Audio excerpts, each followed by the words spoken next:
வம்சம், பிரசன்ன ஜோதிடர் சுபமாரிமுத்து, திருப்பூர்லேருந்து இந்த பதிவு உங்களுக்காக. உத்திராட நட்சத்திரத்தில் மாந்தி இருந்தால் எந்த கோவிலுக்கு போனால் உங்களுடைய கர்மவினை தீரும்? மாந்தி என்பது யார்? எல்லாத்தோட ஜாதகத்திலையும் பாருங்க, ஒரு சில ஜாதகத்துல மாந்தியே ஜாதக ராசி கட்டத்தில் சில பேர் அதில் போட மாட்டாங்க. சில கம்ப்யூட்டர்லேயே சிலதெல்லாம் வராது. ஆனால் மாந்தி பெரிய ஒரு அற்புதமான ஒரு மிராக்கலான விஷயத்தை காமிக்கும். ஏன் அப்படின்னா,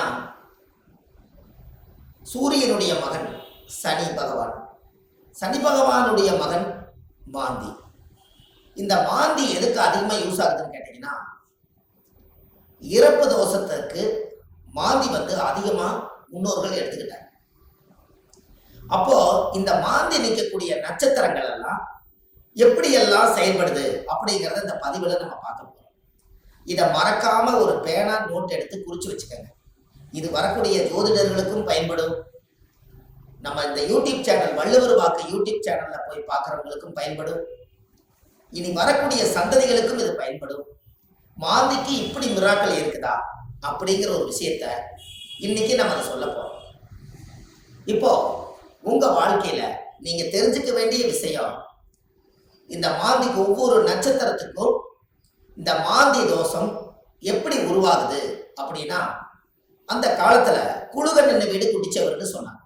குழுகன் நின்ற வீடு குட்டிச்சவர் அப்படின்னா குழுகன் நின்ற வீடு குட்டிச்சவரா. அப்ப இந்த மாந்தி போய் எந்த ராசியில் இருக்குதோ, எந்த நட்சத்திரத்து மேல ஏறி உட்கார்ந்து இருக்குதோ, அந்த நட்சத்திரத்தினுடைய திசைகள் அவங்களுக்கு தோஷம் அடையுமா. அப்ப அந்த மாந்தி தோஷம் என்பது என்ன? இருப்பு சம்பந்தப்பட்டது. உங்களுக்கு ஒரு உதாரணத்துக்கு சொல்றேன். லக்னங்கிறதா உயிர், லக்னம் தான் உயிர். ஒரு மனிதனுக்கு ஒரு தாயுடைய கருவறையில இருந்து தொப்புள் கொடி அறுக்கும் நேரம் எந்த லக்னத்துல அவங்க பிறந்திருக்காங்களோ, அந்த லக்னம் எந்த நட்சத்திரத்துல கரெக்டா நிக்குதோ, அந்த நட்சத்திரத்து மேல இந்த மாந்தியோட தீட்டு தோஷம் அதுல இருக்கு. இது உங்களுக்கு தெரியுமா? இதை நீங்க கண்டிப்பா தெரிஞ்சுக்கணும். அப்ப லக்னத்தினுடைய மாந்தி பிரேதசாபம், மாந்தி என்பது இறப்பு. அப்போ அவங்க முன்னோர்கள் அந்த காலத்துல என்ன பண்ணிருப்பாங்கன்னா, ஒரு லக்னத்துக்குள்ள லக்னம் ஒரு ராசி கட்டத்துக்குள்ள 3 நட்சத்திரம் இருக்கு. இந்த 3 நட்சத்திரத்துல இப்போ ஒரு உதாரணத்துக்கு அசுவனி, பரணி, கிருத்திகை 1ஆம் பாதம், இந்த 3 மேச ராசியில இருக்குது. ஒரு உதாரணம். அதுல அசுவதி நட்சத்திரத்துல மாந்தி இருந்தா என்ன பலன், பரணி நட்சத்திரத்துல மாந்தி இருந்தா என்ன பலன், கிருத்திகை நட்சத்திரத்துல மாந்தி இருந்தா என்ன பலன், இதைத்தான் இந்த பதிவுல உங்களுக்கு சொல்ல போறேன். இது உதாரணத்துக்காக. அப்போ ஒரு நட்சத்திரம் அந்த ஜாதகத்துல நம்மளுக்கு கிடைக்க வேண்டிய நட்சத்திரம். அப்ப எந்த நட்சத்திரத்துல மாந்தி உங்களுடைய ஜாதகத்துல இருக்குதோ, அந்த நட்சத்திரத்தினுடைய திசை உங்களுக்கு தெரியும். உதாரணமா அசுவதி நட்சத்திரமா இருந்தா அவங்க கேது திசையில தான் அவங்க செயல்படுவாங்க. அப்ப ஜாதகத்துல எனக்கு என்னங்க அசுவதி நட்சத்திரம் கேது திசை நடக்குது, எனக்கு கேது அசுவதி நட்சத்திரத்துக்கு கேது திசை நடத்துறாரு, எனக்கு ஒரு பலனுமே நடக்கலைங்க அப்படின்னு நீங்க சொல்லவே வேண்டாம். அந்த அசுவதி நட்சத்திரத்துக்கு அதிபதி கேது இந்த மாந்தியோட சாபம் வாங்கி இருக்கிறதுனால அந்த திசை நம்மளுக்கு வேலை செய்ய மாட்டேங்குது. அப்ப அதை நம்ம சரிப்படுத்தினா தானே அது நிவர்த்தியாகும். அப்ப அசுவதி நட்சத்திரத்துக்கு கேது, கேது என்பது பாட்டியில பாட்டின்னு வருது. அப்ப பாட்டிக்கு ஈமகாரிய செலவு செய்யாம விட்டுட்டால், அந்த முன்னோர்களுக்கு ஈமகாரியங்கள் செய்யாம விட்டுட்டா, இறந்த முன்னோர்களுக்கெல்லாம் மூதாதிகளுக்கெல்லாம் செய்யாம விட்டுட்டா, இந்த நட்சத்திர சாபம் அந்த குடும்பத்துக்குள்ள போய் அந்த திசைக்கு யோகத்தை கொடுக்கறது இல்லை. அப்ப கர்மாவிலேயே மாட்டிக்கிறீங்க. அப்புறம் எப்படி மேல வரும்? அப்ப இதெல்லாம் அந்த காலத்துல முன்னோர்கள் குளிகை நின்ற வீடு குடிச்சவர்னு எதுக்கு சொல்லி வச்சாங்கன்னா, ஒரு வீட்டுல ராசி கட்டத்துல குளிகை நின்ற வீடு குடிச்சவர் சொல்லி வைக்கல. அவங்க சொல்லி வச்சதே குளிகன் நின்ற நட்சத்திரம் அந்த வீடு குடிச்சவர்னு வச்சாங்க. அந்த நட்சத்திரத்தினுடைய திசைகள் யாருக்கு வந்தாலும் இந்த மாந்தியோட சாபம் அவங்கள துரத்திக்கிட்டே. ஒரு உதாரணம், லக்னத்து மேலேயே மாந்தி நிற்குது. ஒருத்தருக்கு லக்னத்து மேலேயே மாந்தி, லக்னம் என்ற நட்சத்திரம் எதுவோ அதுவே மாந்தி. அந்த மாந்தி சாபம் இருந்தா அவங்க என்ன ஒரு அனாதிபாடி எடுத்து அடக்கம் பண்ணுனா அவங்களுக்கு அந்த மாந்தி சாபம் நிவர்த்தி ஆகுங்கிறது ஒரு நூல். ஏன் அப்படின்னா, அந்த லக்கணத்துக்குள்ள மாந்தி பிறக்கும் போது ஒரு தாயுடைய கருவறையில இருந்து மாந்தி என்பது நிலையா இருக்கிறது, ஒரு ராசியில ரொம்ப நாள் இருக்கிறது. லக்னம் என்பது 2 மணி நேரத்துக்கு ஒரு லக்னம் நகர்ந்து வெளியில வந்துடும்.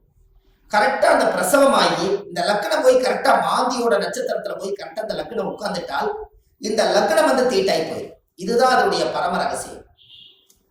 நம்ம அவங்களுக்கு பாருங்க, அந்த லக்னம் போய் நின்ற நட்சத்திரத்துல போய் அந்த தீட்டு விழுந்துருச்சுன்னா முகமெல்லாம் மாறிடும். முகம் அவங்களோட தேஜஸ் இருக்காது, ஒரு இருளன்ற மாதிரி இருப்பாங்க. என்னமோ ஒரு தோஷம் அவங்கள தாக்கிட்டே இருக்கும். ஒரு செயல்பாடு சிறப்பா இருக்காது. எந்த ஒரு காரியம் எடுத்தாலும் தடை, வீட்டு காரியம் எடுத்தாலும் தடை, தொழில போய் ஜெயிக்கலாம்னா தடை, திருமண வாழ்க்கையில நிம்மதியா இருக்கலாம்னா திருமணத்துல திருப்தி இல்லை, குழந்தை பாக்கியம் பெற்றுக்கலாம்னா குழந்தைக்கு ஏதாவது ஒரு உச்சங்கள், பூர்வீகத்துல போய் வாழலாம்னா பூர்வீகத்துல முன்னோருடைய சாபம். இப்படி வந்து இந்த மாந்தியுடைய நட்சத்திர தோஷங்கள் உங்களுக்கு அதிகமான முறையில இது கர்மாவா செயல்படுது. அப்போ முன்னோர்கள் அந்த காலத்துல இதுக்கு எல்லாமே கோவில் வச்சிருக்காங்க பாருங்க. இதுதான் ஒரு ஹைலைட். இந்த ரகசியத்தை சொல்லாம விட்டுட்டா கடைசி வரைக்கும் உங்களுக்கு தெரியாமலே போய் ஒவ்வொருத்தருடைய ஜாதகத்திலையுமே எந்தெந்த நட்சத்திரத்துல மாந்தி இருக்குதோ அதற்குரிய கோவில்ல போய் சுவாமிக்கு தேங்காய் பழம் பூமாலை கல்கண்டு வாங்கி அர்ச்சனை பண்ணி சாமி கும்பிட்டு வந்துட்டால் உங்களுடைய அந்த நட்சத்திரத்தினுடைய மாந்தி சாபம் அன்றோடு அது நிவர்த்தியாது. அப்ப இது ஒரு பெரிய அற்புதம் அல்லவா? இப்ப நீங்க தெரிஞ்சுக்கணும். அப்ப அந்த கோவிலுடைய வரலாறு எங்க இருக்குது, அந்த கோவிலை நம்ம எப்படி கண்டுபிடிக்கிறது, இந்த கோயிலுக்கு போறதுக்கு வழிமுறைகள் என்ன, இது எல்லாமே நீங்க தெரிஞ்சுக்கிட்டா மட்டும்தான் அந்த வாழ்க்கை உங்களுக்கு கரெக்டா செய்யணும். அப்போ முன்னோர்கள் அந்த காலத்துல சூரியனுடைய மகன் சனி பகவான், சனி பகவானுடைய மகன் மாந்தி. அப்ப அப்பாவுடைய பேரன் தான் நம்மளுக்கு மாந்தி தோஷமா வர்றாரு. அப்ப அப்பாவுடைய சொத்து பிள்ளைக்குத்தானா, அப்பாவுடைய பாவம் பிள்ளைக்குத்தானே. அந்த கர்மாவில இருந்துதான் உங்களால வெளியில வர முடியல. அப்ப இது மூலியமா தான் உங்களுக்கு கர்மா செயல்படுது. பாருங்க, உங்களுக்கு தாத்தாவோட சொத்து அந்த காலத்துல பாத்தீங்கன்னா தாத்தாவோட சொத்தை கொண்டு போய் வாழ்ந்து முடிச்சுட்டு உயிர் எழுதும் போது பேரன் பேர்ல போய் எழுதுவார். அப்ப சூரியனுக்கும் சனி பகவானுக்கும் தொடர்பு இல்லை, மாந்திக்கு தான் தொடர்பு வருது. அப்போ அந்த ஜாதகத்திலேயே அப்ப மாந்தி என்பது உள்வனை கர்மா. மாந்தி என்பது முன்னோர்களுக்கு திதி கொடுக்காம விட்டுட்டீங்கன்னா அது நட்சத்திரத்தினுடைய மாந்தி போய் அந்த தோஷம் அடைஞ்சிடும்.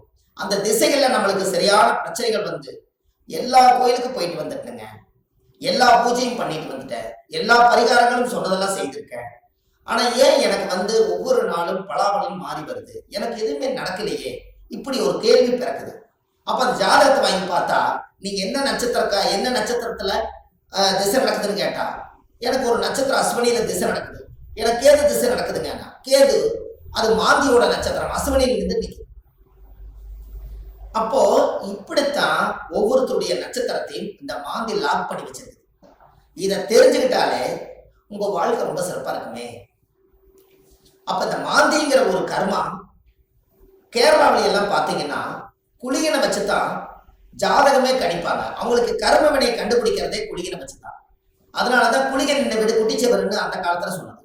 கேரளாவில் பிரசன்னம் பார்த்தாங்கன்னா குளிகை தோஷம் இருக்குதுங்கிறத அவங்க அதை தெளிவா சொல்லுவாங்க. அப்ப அதை சொல்லி முதல் முன்னோர்களுடைய கர்மாவை நிவர்த்தி செய்துட்டா நீங்க இந்த பூமியில பிறக்கும் போது கொண்டு வந்த யோகம் வேலை செய்யுங்கிறது ஒரு ரூல் உண்டு. அது அந்த காலத்துல இருந்தே இருக்கு. நாம நல்லா யோசிச்சு பாருங்க, நம்ம போன ஜென்மத்துல செய்த பாவங்கள் இந்த ஜென்மத்துல கிரக அமைப்போட இருந்து நான் ஏதாவது ஒரு கஷ்டமா தான் நம்ம என்ன சொல்றோம், போன ஜென்மத்துல நான் என்ன பாவம் செஞ்சேன்னு எனக்கு தெரியலீங்க, ஆனா இந்த ஜென்மத்துல நான் ரொம்ப கஷ்டப்பட்டு போயிட்டேன், ஒரு காலம் கெட்டால் ஒரு காலம் நான் நல்லா இருக்கணும், நான் சம்பாதிச்சதுலயும் நிம்மதி இல்லை, வாழ்க்கையிலேயே எனக்கு நிம்மதி இல்லை, குழந்தை பெற்று பார்த்தா அது நிம்மதி இல்லை, கணவன் மனைவியோட வாழ்ந்து பார்த்தா அதுலேயே நிம்மதி இல்லை, எனக்கு இந்த ஜாதகத்துல ஏன் தான் நான் அந்த பிறப்பு வாங்கி வந்தேன்னு எனக்கும் தெரியல, அப்ப நான் எப்பதான் நான் நல்லா இருப்பேன் அப்படின்னு ஒரு கேள்வி பிறக்குது. அப்ப இந்த இடத்துல என்னன்னு கேட்டா சூரியன் ஒரு ஜாதகத்துல உச்சமா இருக்காரு, நீங்க ஜம்முன்னு இருப்பீங்க, சனி உச்சமாக்குறாரு ஜம்முன்னு இருப்பீங்க, இதெல்லாம் ரைட்டு. ஆனால் இந்த கர்ம வினைங்கிறது ஒண்ணு என்னன்னா தாயுடைய கருவறையில இருந்து தொப்புள் கொடி அறுக்கும் போதே இந்த பிரபஞ்சம் கொடுக்கக்கூடிய அந்த கர்மா தோஷம் தான் அந்த லக்ன தோஷமோ இந்த நட்சத்திரத்தினுடைய மாந்தி தோஷம். அப்போ ஒவ்வொரு நட்சத்திரக்காரர்களுக்கும் மாந்தி எந்த நட்சத்திரத்துல இருக்குதோ அதுக்குரிய கோயிலுக்கு போயிட்டு வந்தீங்கன்னா கண்டிப்பா உங்க லைஃப்ல ஒரு மாற்றம் ஏற்படும். அதுக்கப்புறம் உங்களோட தொழில் விருத்தியாகும், குடும்ப விருத்தியாகும், மனை விருத்தியாகும், மாங்கல்ய விருத்தியாகும், ஆயுள் ஆரோக்கிய ஐஸ்வர்யம் விருத்தியாகும், புத்திர பாக்கியம் விருத்தியாகும், செய்யும் தொழிலில் லாபம் கிடைக்கும், மன நிம்மதி சந்தோஷம் உங்களுக்குள்ள இருக்கும், பட்ட கடன் அடைச்சிருவீங்க, தீராத துன்பத்திலிருந்து வெளியே வந்துருவீங்க, வெளிநாட்டு பயணம் போக வேண்டிய தடைகளுக்கு போயிட்டு வந்துருவீங்க, திருமணமே ஒரு வாழ்க்கை அமைஞ்சு எனக்கு சரியில்லை, மறுவாழ்வு தான் எனக்கு வேண்டும் நினைச்சிட்டு இருக்கிறவங்களுக்கு மறுவாழ்வு, குடும்பத்துக்குள்ள தீராத நோய்கள், மருந்து இல்லாத நோய்க்கு மருந்து, எல்லாமே உங்களுக்கு கிடைக்கும். அதுக்கு நீங்க என்ன பண்ணணும், உங்க ஜாதகத்தை நீங்க நல்லா எடுங்க. ஜாதகத்தை எடுத்து உங்க ஜாதகத்துல மாந்தி சாரமாகாத கிரகம் சோரம் போய் விடுமா, மாந்தி எந்த நட்சத்திரத்துல இருக்குதோ அந்த நட்சத்திரம் எதுன்னு பாருங்க. அந்த நட்சத்திர கோயிலுக்கு கரெக்டா நீங்க போயிட்டு வாங்க. உங்களுக்கு அந்த மாந்தி நின்ற நட்சத்திர தோஷம் நிவர்த்தியானால் உங்களுக்கு நடக்கிற குடும்பத்துல எல்லாம் நல்லா. அப்போ இந்த ஜாதகத்துல இவ்வளவு பெரிய ரகசியத்தை நிவர்த்தி பண்ணலைன்னா அது முடக்கு மாதிரி அப்படியே முடங்கி போயிடும். இதனாலதான் அந்த ஜாதகத்துல அந்த காலத்திலேயே இந்த விஷயத்த சொல்லி வச்சாங்க. இது இன்னைக்கு தான் அது வெளியில வருது, இருந்தாலும் பரவாயில்ல. இதுக்கு மேலே அது வெளியில வரலைன்னா கடைசி வரைக்கும் இந்த ரகசியம் தெரியாமலே. இப்ப ஜாதகத்துல நீங்க கண்டிப்பா தெரிஞ்சுக்க வேண்டிய விஷயம் இருக்குதா இல்லையா? உங்க முன்னோர்களுடைய கர்மாவை தான் நீங்க சுமந்துட்டு இருக்கிறீங்க. அதை இறக்கி வச்சுட்டாலே உங்க ஜாதகத்தில் இருக்கிற யோகம் கட்டாயம் வேலை செய்யும் அல்லவா? ஒவ்வொருத்தரும் மனசுக்குள்ள நம்ம எதோ சம்மந்தம் இல்லாத உள்ளத்துக்குள்ள எதையாவது ஒரு மனசுக்குள்ள போட்டு பரட்டிட்டே இருக்கிறோம். என்னைக்குத்தான் நம்ம இந்த மனசுல இருந்து ரிலீஸ் ஆயிடுவோம் அப்படிங்கிற உள்ளம் ஒவ்வொரு நாளும் துடிக்குது. அதுக்கு எங்க தப்பு நடக்குதுன்னு நம்மளுக்கு தெரியணும் அல்லவா? திசை அடிப்படையில பார்த்தா எனக்கு திசை நல்லா இருக்குதுன்னு சொல்றாங்க, ஆனா மனசு சரியில்லை. நட்சத்திர அடிப்படையில பார்த்தா எனக்கு இந்த நட்சத்திரம், ஆனா இந்த வரைக்கும் நான் நல்லா வாழல. லக்னம் நல்ல லக்னத்துல தான் பிறந்திருக்குன்னு சொல்றாங்க, ஆனா லக்ன பிறப்புல நான் நல்லா வாழல. 9 கிரகங்களும் சரியான இடத்துல அமைஞ்சிருக்குதுன்னு சொல்லியிருக்காங்க, ஆனா இது வரைக்கும் எனக்கு 9 கிரகத்தினுடைய சூட்சமத்தினால நான் திருப்தி அடையல. அப்ப நானே கையூனி கரணம் பாஞ்சு வாழ்க்கையில வெளியே சொல்லாம ஒரு கௌரவத்துக்காக வாழ்ந்துட்டு இருக்கிறேன். நான் என்னைக்குத்தான் உண்மையா வாழுவேன்? இப்படிங்கிற கேள்வி ஜோதிடம் பார்க்க ஒவ்வொருத்தர்களுடைய உள்ளத்திலே துடிக்குது. அப்ப இந்த வாழ்க்கைக்கெல்லாம் மாந்தி தான் பிரதான தோஷம், அதுதான் ஊழ்வினை தோஷம், அதுதான் கர்மவினை தோஷம். முடக்கு தோஷத்துக்கு அப்பாற்பட்டு 100 விதமான தோஷத்துக்கு ஒரே தோஷம் மாந்தி தோஷம். இந்த இறப்புக்கு மட்டும் ஒரு பெரிய தோஷம் என்னன்னா மாந்தி தான் இறப்பு. உங்களுக்கு ஒண்ணு தெரியுமா? குளிகை காலத்துல சொல்லுவாங்க, ஒரு குளிகை காலத்துல ஒரு விஷயத்தை செஞ்சா திரும்ப திரும்ப செஞ்சுக்கிட்டே இருப்பாங்க. அப்ப நல்லது செஞ்சாலும் திரும்ப திரும்ப வரும், கெடுதல் செஞ்சாலும் திரும்ப திரும்ப வருமா? அப்ப குளிகை நேரத்துலதான் எதை செய்யணும்னு அந்த காலத்துல முன்னோர்கள் அதை யோகிச்சு வச்சிருக்காங்கல்ல. இதெல்லாம் தான் உலகத்துல இருக்கு. நீங்க போங்க, வள்ளுவர் வாக்குன்னு யூடியூப் சேனல்ல போனீங்கன்னா இது போல ஆயிரக்கணக்கான பரிகாரத்தை நிறைய கொடுத்துருக்கேன். கண்டிப்பா இதெல்லாம் நீங்க தெரிஞ்சுக்கணும். ஏன்னா அந்த மாந்தியோட சாபத்தை தீர்த்துட்டாலே உங்க வாழ்க்கையில ஒரு அஸ்வமேத யாகம் நடத்துறதுக்கு சமம் கொடுக்கும். எப்படி ஒரு பிரமாதமான ஒரு பிறப்புன்னு பாருங்க. அப்ப இந்த கண்டிப்பா உங்களுக்கு இதுக்கு ஒரு தீர்வு வேணும் அல்லவா? அதுக்கு நீங்க முதல் இந்த கோவிலை கண்டுபிடிக்கிறதுக்கு முன்னாடி முதல் நீங்க வீடு வாசல்லாம் வலிச்சு சுத்தப்படுத்திட்டு, இந்த மாந்திக்கு ஏதாவது ஒரு அனாதையா இறந்து போயிருந்தாலும் இல்ல ஒரு இறப்புக்கு நீங்க போனாலும், எங்களோட வாழ்க்கையில மாந்தி தோஷம் பிரேத தோஷம். யாருடைய நட்சத்திரத்துல மாந்தி இருக்கு அந்த நட்சத்திரத்துக்கு பிரேத தோஷம். அதனால இறந்தவங்களுக்கு ஏதாவது ஒரு ரோஜாப்பூ மாலை வாங்கி கொண்டு போய் மாலை போட்டுவாங்க. அப்படி இல்லைன்னா ஒரு வில்வ மாலை வாங்கி கொண்டு போய் போட்டுவாங்க. அதை போட்டுட்டு வீட்டுல மஞ்சள் தண்ணி கல்லுப்பு போட்டு வீடு வாசல்லாம் வலிச்சு நீங்க சுத்தப்படுத்தி உங்க குலதெய்வம் கோயில போய் 11 ரூபாய் காணிக்க, வெத்தலைப்பாக்கு, எலுமிச்சம்பழம் இதை கொண்டு போய் சாமியோட பாதத்துல வச்சு கும்பிட்டுட்டு இந்த மாந்திக்கு உண்டான கோவிலுக்கு நீங்க போயிட்டு வரணும். உத்திராட நட்சத்திரத்தில் மாந்தி இருந்தால் சாரங்கபாணி கோவில் கும்பகோணத்தில் உள்ளது. அந்த கோவிலுக்கு சென்று சுவாமிக்கு தேங்காவளம், பூமாலை, கல்கண்டு வாங்கி அர்ச்சனை செய்து வந்தால் அன்றோடு உங்கள் ஜாதகத்தில் உள்ள சகல தோஷங்களும் நிவர்த்தியாகும். அப்ப அந்த கோவிலுக்கு நீங்க போறதுக்கு முன்னாடி இந்த வீடு வாசல்லாம் வலிச்சு நீங்க சுத்தப்படுத்தி, குழந்தை பிறந்த வீடு, வயசுக்கு வந்த வீடு, இறந்த வீடு, இந்த வீட்டுகளுக்கெல்லாம் நீங்க போகாம இந்த பிரேதத்துக்கு நீங்க மாலை போட்டுட்டு 3வது நாள்ல இருந்து ஒரு 3 நாளைக்காவது வீடு வாசல்லாம் வலிச்சு சுத்தப்படுத்தி நான்வெஜ் எதுவுமே யூஸ் பண்ணாம நீங்க பரிசுத்தமா நீங்க இருக்கணும். இருந்துதான் நீங்க அந்த கர்மவினை தீர்க்கக்கூடிய கோயிலுக்கு நீங்க போயிட்டு வர முடியும். நல்லா புரிஞ்சுக்கங்க. இதுல குலதெய்வம் எனக்கு தெரியலீங்கன்னு சொன்னால் உபாசன தெய்வம், நீங்க என்ன இஷ்ட தெய்வத்தை இப்ப வணங்கிட்டு இருக்கிறீங்களோ அந்த தெய்வத்தோட பாதத்துல வெத்தலை வாக்கு, எலுமிச்சம்பழம், பூ, பழம், கனி வச்சு சாமி கும்பிடுங்க. ஒருவேளை எனக்கு உபாசன தெய்வம் தெரியலனா விநாயகர் கோயிலை வச்சு சாமி கும்பிடுங்க. வினையை தீர்க்கக்கூடியவர் விநாயகர். அப்படி ஒருவேளை எனக்கு விநாயகர் கோயிலும் முடியலனா முருகன் கோயில்ல திருச்செந்தூர் முருகனை நினைச்சுக்கலாம். 6 வடை வீட்டுல எந்த வடை வேணாலும் நீங்க எடுத்துக்கலாம். இப்படி ஏதாவது ஒரு தெய்வாலயத்துல வெத்தலை பாக்கு, 11 ரூபாய் காணிக்க, எலுமிச்சம்பழம். இதை வச்சு நான் இந்த கர்ம வினையை தீர்த்துட்டு வர்றேன். அதை தீர்த்துட்டு வந்ததுக்கு அப்புறம் என்னுடைய வாழ்வாதாரம் நல்லா இருக்குன்னு சொல்லி நீங்க அந்த ஒரு மூல மந்திரத்தை நீங்க ஒரு கோயில்ல போய் சொல்லணும். என்னன்னு சொல்லணும்? முற்பிறவியில செய்த பாவங்கள் என்னோட கர்மாவெல்லாம் தீரணும்னு சொல்லி கோயில்ல நீங்க விளக்கு போட்டு ஒரு 21 முறையாவது அந்த கோயில் முன்னாடி போய் சாமி கிட்ட சொல்லணும். என்னன்னு? முற்பிறவியில செய்த பாவங்கள் எப்பிறவிக்கும் தொடராமல் இருக்க, இப்பிறவியிலேயே என்னுடைய தந்தை வழியில வந்த கர்ம வினைகளும் தாய் வழியில வந்த கர்ம வினைகளும் என்னுடைய இந்த பூர்வ ஜென்மத்துல நான் இந்த பூமியில கொண்டு வந்த கர்ம வினைகளும் இன்றோடு நிவர்த்தி ஆகட்டுன்னு சொல்லி உங்க ஜாதகத்துல இந்த கர்மா தோஷத்தை நீங்க சுத்தப்படுத்தியாச்சுன்னா அன்னையோட உங்க வாழ்க்கை ரொம்ப சிறப்பா இருக்கும். இதை சொல்லி விளக்கு போட்டு சாமி கும்பிட்டு தேங்காய் பழம், பூமாலை, கல்கண்டு வாங்கி அர்ச்சனை பண்ணி சாமி கும்பிட்டு வாங்க. அன்னையோட அது நிவர்த்தி ஆகும். அந்த கோவில் என்னங்கிறது தான் இப்போ உங்களுக்கு சொல்ல போறேன். ஏன்னா இந்த கோயில் நம்ம எப்ப சொல்லணுங்கிற ஒரு விதி இருக்குது. இந்த அர்த்தங்கள் எல்லாம் புரியாம நீங்க கோயிலுக்கு தெரிஞ்சிட்டாலோ கோயிலுக்கு போனாலும் விவரம் பத்தாது. அதனால நீங்க இதை செஞ்சீங்கன்னா உங்க வாழ்க்கை ரொம்ப பிரமாதமா இருக்கும் என்று சொல்லி இந்த ஒவ்வொருத்தரோட வாழ்க்கையிலையுமே இந்த மாந்தி தோஷம் நம்மளை ரொம்ப கடுமையான பாதிப்புல கொண்டு போய் எல்லா மக்களையும் உட்கார வச்சதுனால இந்த மாந்தியிலிருந்து நீங்க விடுதலை ஆயிட்டால் உங்களுக்கு சுதந்திரம் கிடைச்சாச்சு.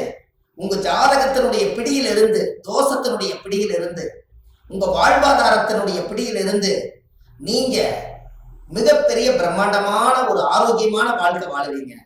இந்த மாந்தி சாபத்தை நிவர்த்தி பண்ணிட்டு வாங்க. உங்க வாழ்க்கை எப்படி இருக்குதுன்னு மட்டும் பாருங்க. வள்ளுவர் வாக்குன்னு யூடியூப் சேனல்ல போயிட்டு இருக்குது. ஆன்லைன்லயே நம்ம ஜாதகம் பார்க்கறோம். Date of birth, time, place நீங்க கொடுத்தா போதும், ஜாதகத்தை கணிச்சு போன்லயே உங்களுக்கு சொல்லிடுறோம். இதுல உங்க ஜாதகத்துல கீழே போயிட்டு இருக்கிற நம்பருக்கு நீங்க ஒரு முன்பதிவு செய்து வச்சுக்கோங்க.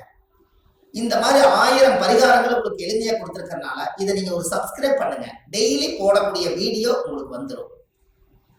அப்ப இந்த ஒரு சூட்சமத்தை இன்னைக்கு இந்த மாந்தி தோஷத்தை நிவர்த்தி பண்றதுக்கு கட்டாயம் உங்களோட வாழ்க்கையில ஒரு மிகப்பெரிய ஒரு மாற்றத்தை நீங்க ஏற்படுத்த போகுது. அப்ப என்னென்ன நட்சத்திரத்துல மாந்தி இருந்தால் இந்த கர்மதோஷம் நீங்கிறத 27 நட்சத்திரத்துக்காரர்களுக்கும் இந்த வீடியோவை நான் உங்களுக்கு பதிவா கொடுக்குறேன். ஒவ்வொரு நட்சத்திரக்கார 27 நட்சத்திரத்துல யாராரு இந்த உலகத்துல எந்தெந்த நட்சத்திரத்துல நீங்க பிறந்திருக்கீங்களோ அந்தந்த நட்சத்திரத்துல போய் அதுக்குரிய கோயிலுக்கு போய் வழிபாடு பண்ணிருப்பாங்க. கண்டிப்பா உங்க வாழ்க்கை நல்லா இருக்கும். அதுக்காக இந்த பதிவை கொடுக்குறேன். பாரம்பரிய திருவள்ளுவர் குல வம்சம், பிரசன்ன ஜோதிடர் சுப மாரிமுத்து, திருப்பூர்ல இருந்து. நன்றி, வணக்கம்.